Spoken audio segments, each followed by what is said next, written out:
Hi again, everybody, and welcome to Retirement SOS. I'm Ernie. And I'm Beth, and this is Ruby. And are you confused about the timing of a good retirement plan? Today, Beth and we're going to talk about 7 milestone ages that are very, very important to the retirement process. And each one is going to require a certain action. So when you have a birthday on one of those dates, you're going to have to do more than just eat cake. So we're going to start with age 50. This is the time when there's a bit of a psychological pull towards retirement. I know when I turned 50, I started to feel, wow, I'm actually getting old. I'm still trying to convince him to put some Botox in the retirement budget, but it hasn't seemed to work yet. But 50 is a time when a lot of people will start visualizing and daydreaming and thinking about retirement. So it's a time to start setting goals and make sure that you and your spouse are aligned on the type of retirement you want to have. So the next big milestone is age 55. And this is when you should start making some adjustments to your portfolio because you're about 10 years away from the traditional retirement age. So what you want to do is you want to start cutting back on risk. In other words, minimizing your risk. And you want to look for a more balanced portfolio because you're just not going to have the time to catch up if your portfolio, stocks and bonds and what have you, is just too big of a risk factor. Then you also want to look at undervalued blue chip stocks when you're age 55. And that's what we did, and we've really benefited from it, especially stocks that pay good dividends.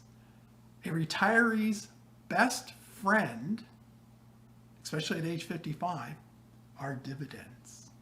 And a little bit of Botox, maybe. I have no wrinkles, so. So now let's talk about age 60. Age 60 is really when you're officially a senior, not 55 like some of the commercials would like you to believe. So at age 60, you may really want Botox if it's in the budget, but somehow it's never in ours. Seems to be a recurring theme here today. But at this age, you really should make sure that you understand the tax implications as you continue to contribute to your RSP and tax-free savings accounts. Do your research and talk to an accountant. This is a time when you really should make a good budget, a retirement budget that calculates all your revenue streams versus your expenses.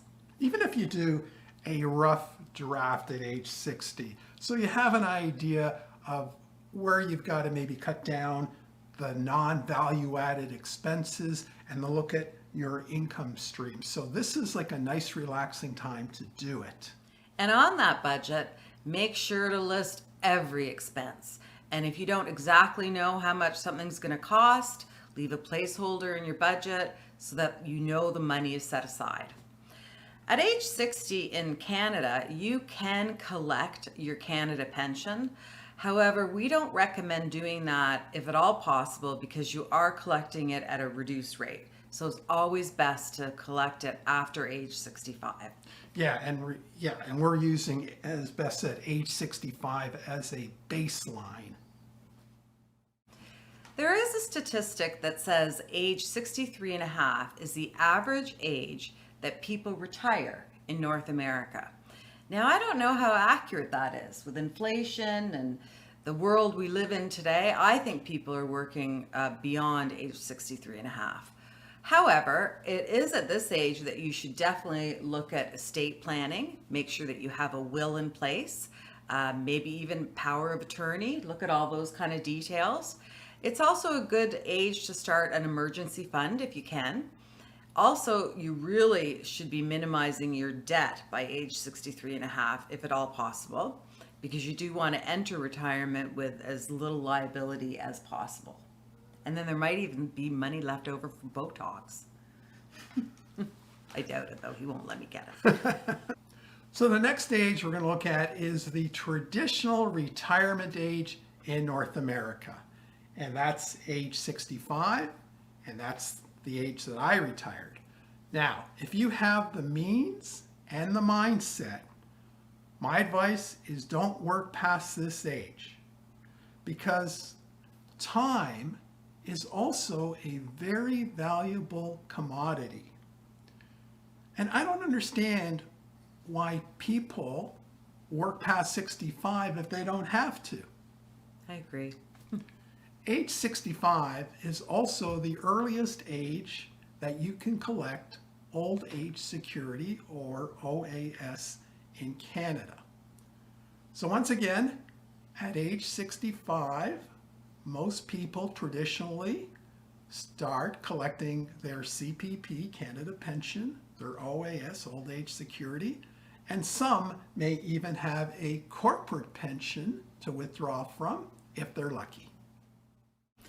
So by age 70, if you haven't already done so, you now have to collect your CPP and OAS, Canada Pension and Old Age Security. There's no benefit to waiting any longer because they are maxed out.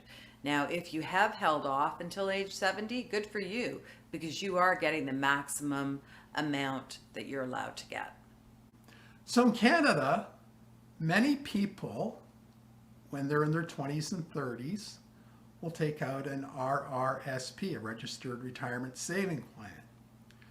Now, at age 71, the government forces you to do something with it. So you have to start making a withdrawal. You have no choice. So basically, your first choice is perhaps maybe withdraw some of the money from the RRSP and then convert the balance into a registered retirement income, sometimes known as a RIF. And your bank can help you with that. So one other thing, most financial planners with an RRSP will recommend that you start withdrawing it way before age 71 because of the tax implications involved. And obviously, when you're a retiree, you want to minimize that tax burden. So the second choice is to convert your RRSP into an annuity, and many insurance companies can help you out. The question I have is that in 2022 and even in 2023, how fast are they going to grow? I'm a little skeptical about this option.